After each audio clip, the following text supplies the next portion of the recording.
On the night I was confirmed pregnant, I received an anonymous text message. There was no other content, just a photo. In the photo, my husband was accompanying a woman shopping at a supermarket, and he was holding a child who looked to be around 2 or 3 years old. The child's features looked exactly like my husband's.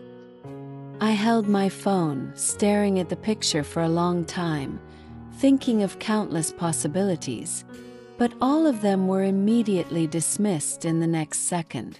The child's appearance shattered all of my self-delusions. Disgusting. A strong sense of disgust surged up in my chest. I ran to the bathroom, covering my mouth, and started vomiting violently. Hearing my noises, my husband, who was originally sitting on the bed, studying a book on pregnancy care, didn't even have time to put on his slippers and rushed in immediately, gently patting my back. "What's wrong? Is the pregnancy reaction severe?" I slowly regained my composure and staggered to my feet, leaning on the toilet. Wensheren, my husband, didn't show any signs of being surprised, and his eyes were filled with concern for me. He carefully supported my arm and helped me back to the sofa, where he then got me some warm water. Seeing that I was getting better, he finally let out a sigh of relief. "My dear, you've been through a lot lately. Is there anything you want to eat or anything you want? Just tell me and I'll buy it for you." Wensheren gently combed my hair. "Once this project at the company is over, I'll take a long vacation and spend quality time with you at home." Looking at Wensheren's attentive expression, I didn't say anything and tightly clutched my phone. Wensheren answered a phone call and went to his study to deal with his work. I was lying alone in bed, turning over in my mind the moments of our acquaintance and our marriage. I couldn't figure out when he had betrayed me and our marriage. I was a distant bride, and my parents were not very supportive of my marriage to Wensheren. It was Wensheren who showed his sincerity by transferring most of his assets to my name, kneeling before my parents and promising to cherish me for life, and my parents only reluctantly agreed. Before receiving this photo today, I had always thought that Wensheren had kept his promise, cherished and loved me, both before and after our marriage, and he had always treated me like a treasure in his hand.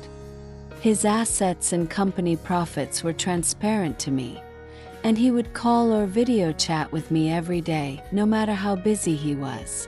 Even if he had to attend a banquet, he would always find an excuse to come back early, let alone when he was on a business trip. His friends had joked with him that a big man like him was so afraid of his wife that he had to report everything to her, with no family status at all. He replied indifferently, "This is not being afraid of one's wife, but basic respect between husband and wife. She left her hometown and married me, so I have to give her enough sense of security." Therefore, in the years since my marriage to him, I had never doubted him. He was busy outside, so I diligently helped him run the household. No matter whether it was the maid we hired or the friends around us, in their eyes, my husband and I were the acknowledged model couple. If there was anything unsatisfactory in our marriage with Wensheren, it was that we had no children. At first, Wensheren's mother had urged me a few times, but he had blocked her.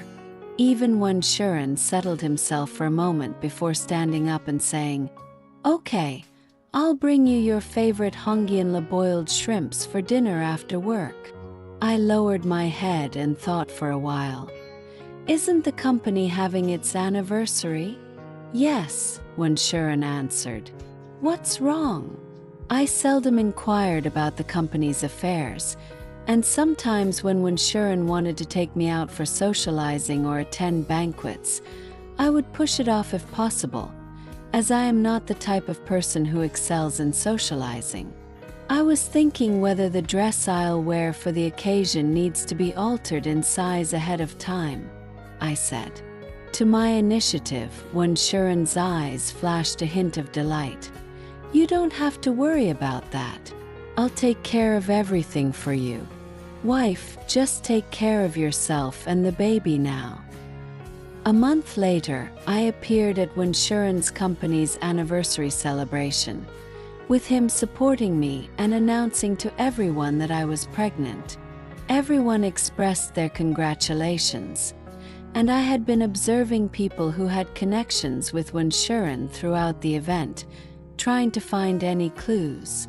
Unfortunately, until the end of the banquet, I did not find any suspicious individuals. I had thought that this trip would be fruitless. However, just as we were about to return to the villa and get into the car, Sharon received a message. Sharon hid the phone in his pocket without showing any expression, and I pretended not to have seen anything.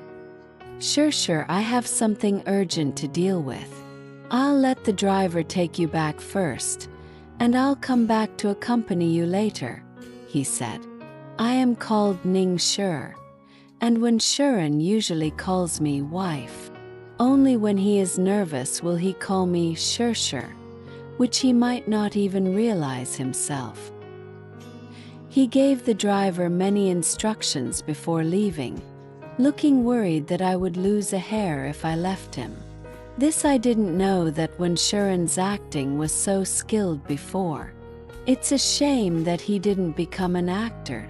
You, I said in a casual tone, leaning into his neck and taking a deep breath. Your perfume smells different today. I remember the one you sprayed before you left the house was not this scent. My tone didn't show any hint of questioning, as if it was just a casual mention, and I didn't care about the answer. But even so, it made Sharon feel on high alert. I finally saw a crack in his composure, a flash of panic in his deep eyes. But it was only for a moment. The next second, Sharon adjusted his state, gently wrapping his finger on my nose tip. Your nose is really sharp. Nothing can be hidden from you. He might be used to lying to me, so he spoke without hesitation. I had a meeting with a client at the last minute. The cooperation partner heard that our marriage was good, so they prepared a perfume for you as a gift. Unfortunately, I didn't hold it properly when I received it, and it accidentally fell, getting the clothes stained with the scent. As he spoke, Sharon smiled and grabbed my hand. I was planning to buy a replacement for you tomorrow secretly. Since you've found out now, I'll have to think of a way to make you forgive me. I must say that the woman was smart. She might have known that if she left obvious marks on Sharon's clothes or elsewhere, he would get angry when he came back. So she chose perfume, without any traces, yet full of a challenge. My expression darkened. What if I can't be convinced? Sharon hesitated for a moment, then hugged me tightly, burying his head in my shoulder. Then I'll keep on convincing you until you calm down and forgive me. I don't know if Sharon realized that I had discovered his betrayal of me, or if he was poor tactics, but very effective. While I was still staring at the family portrait, Sharon came back. Wife, why are you standing here alone? It's windy today, be careful and don't catch a cold, he said, concerned.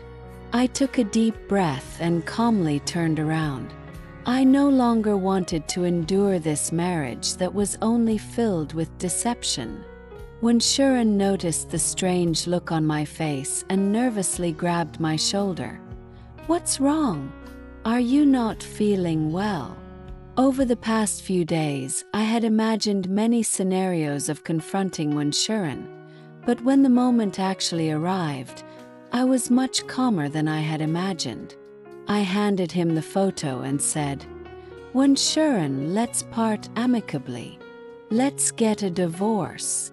I was not unreasonably angry at Wenshurun's betrayal, nor was I a saint who wanted to set him and the other woman free. Choosing to divorce was simply a way for me to cut my losses and stop wasting my energy on this relationship. I would not settle for anything less than what was due to me. And as for the baby in my belly, I certainly wouldn't let Wenshurun have it. As for Wenshurun, I hoped that he would see that we had indeed loved each other sincerely for a period of time, and not make a messy ending out of what could have been a simple one. Wenshurun looked at the photo as if struck by lightning, with an expression that was nothing short of fascinating.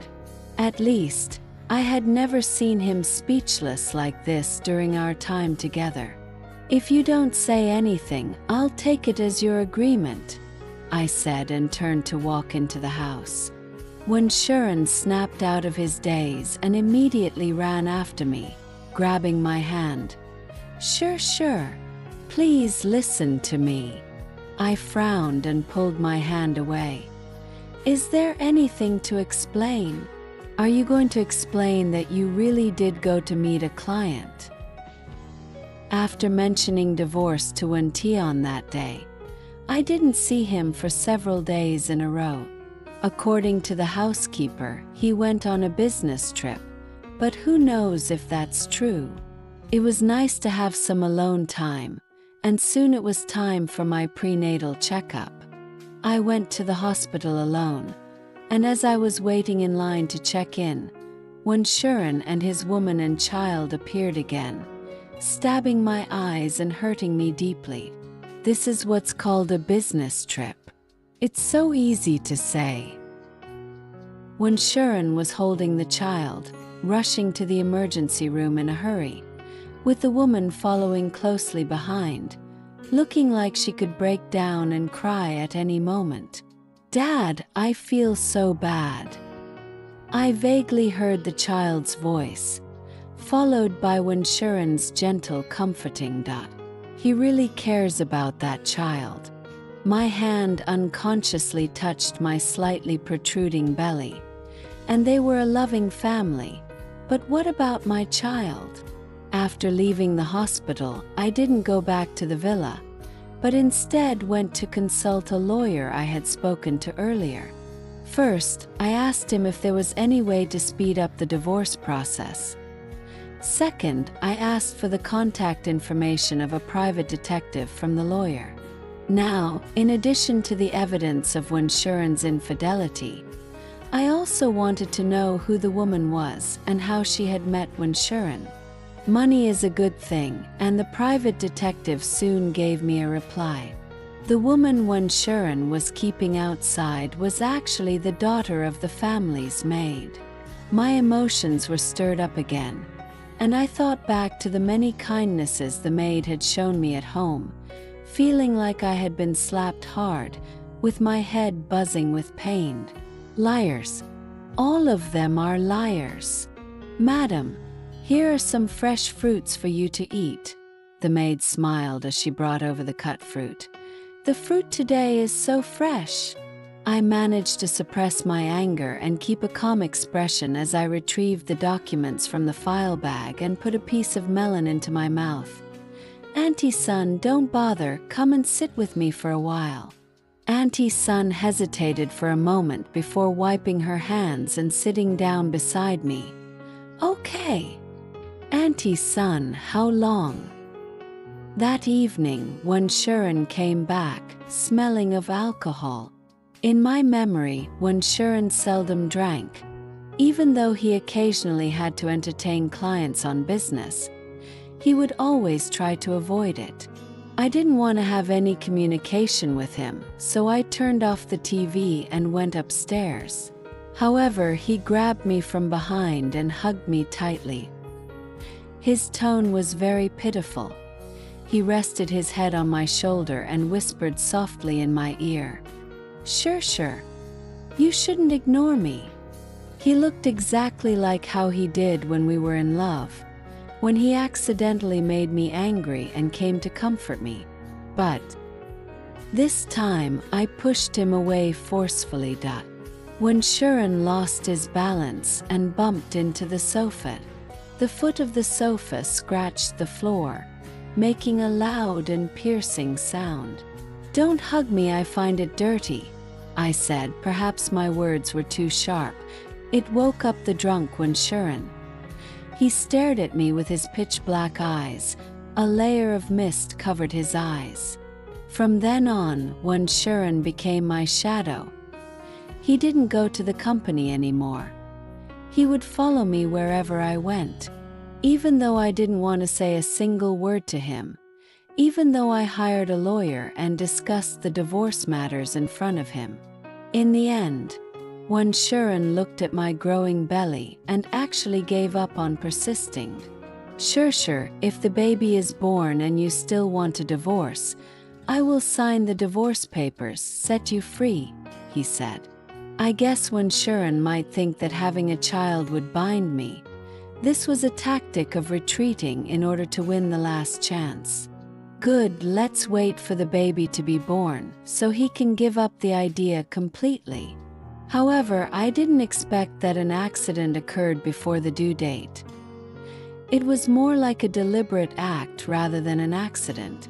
A week before the due date, I packed my things and decided to move into the hospital early to avoid. I hadn't even had a chance to ask about Sharon's condition when my mother-in-law, Sharon's mother, heard that I was awake, and she burst into my hospital room, shouting at the top of her voice.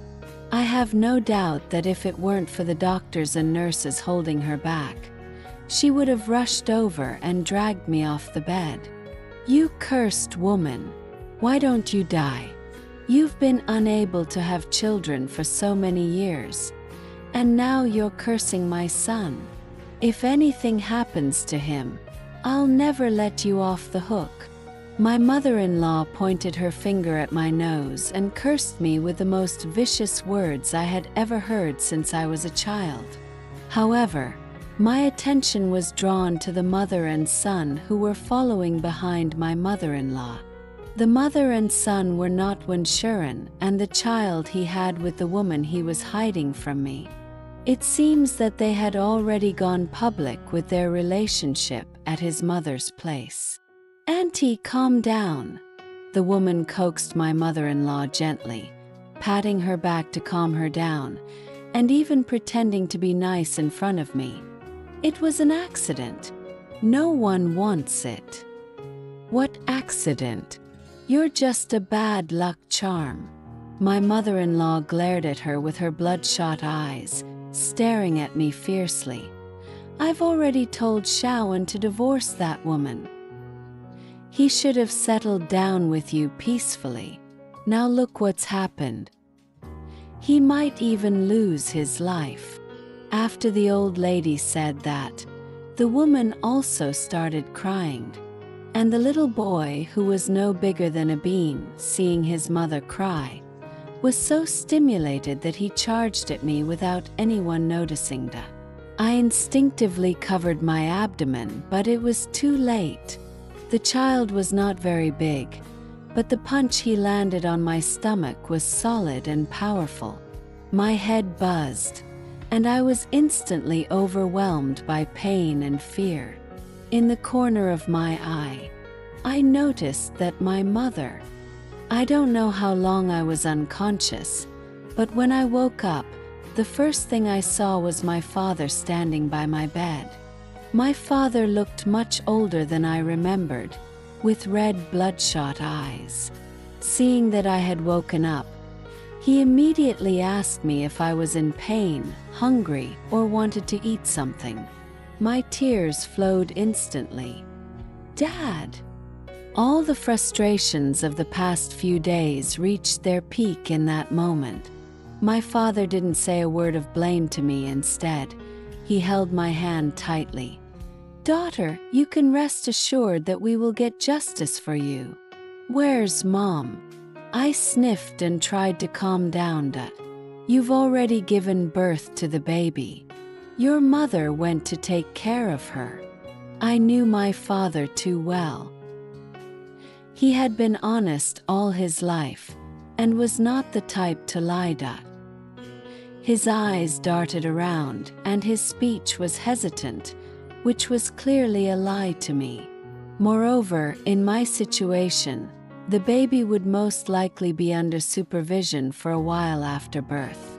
My father said this, which meant that my mother was most likely in trouble.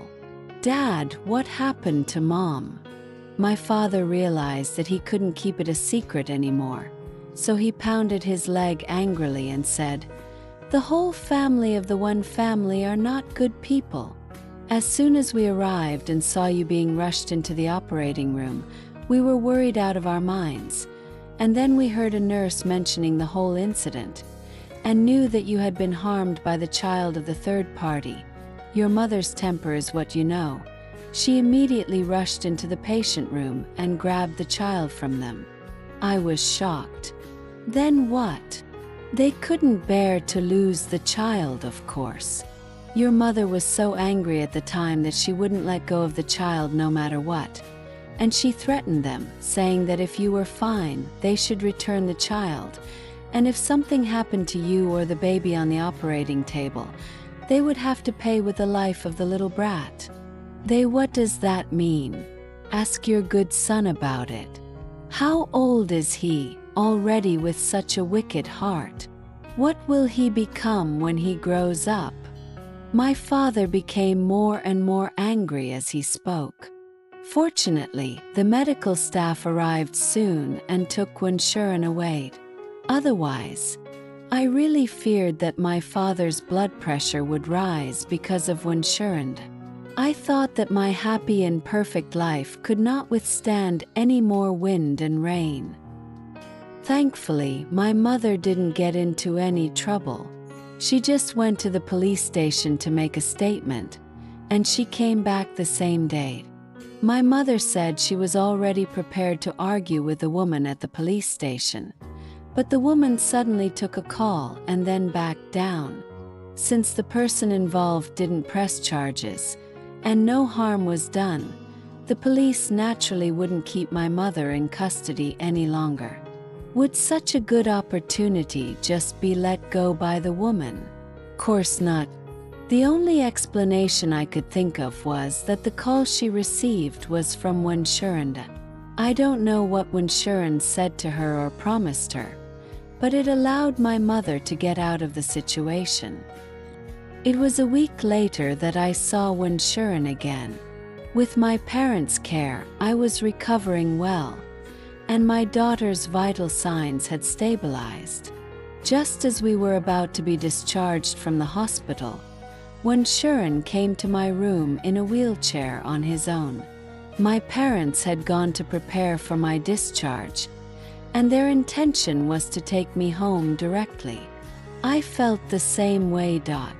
Sure. Wenshuren's voice was dried. I took a deep breath and looked at Wenshuren. We had to come to a conclusion. I'm going home now. I'll have the divorce agreement drafted by my lawyer and send it to you. I originally wanted an amicable divorce, but it seems that I was too naive, I said. Wenshuren quickly pushed the wheelchair to my side, grabbed my hand, and looked at me with a pleading expression in his eyes. Sure. Don't do this. I beg you to give me a chance. I can't live without you. Now hearing those words, I found it ridiculous. I shook off Wenshuren's hand and asked him in a firm tone, word by word. Can't live without me? How did you not think of that when you were with other women? She gave birth to your child, you accompanied them mother and child, and when you were deceiving me, How did you not think of that? You can't live without me. We should not be ashamed of the gospel because the devil in the world is vigorously spreading a message of deception. The devil in this world is vigorously attempting to lead people away from the saving gospel of Jesus Christ. And so it's time that we as believers of Jesus Christ, it's time for us to stand up and to declare to the world that there is a Savior. There is someone who can set you free if you're bound. There is a Redeemer and his name is Jesus Christ. Saints, we should not be ashamed of the gospel, but as Christians, we must stand up and fight for the gospel. We must rise up as sons and daughters of the Most High and proclaim that Jesus Christ is Lord.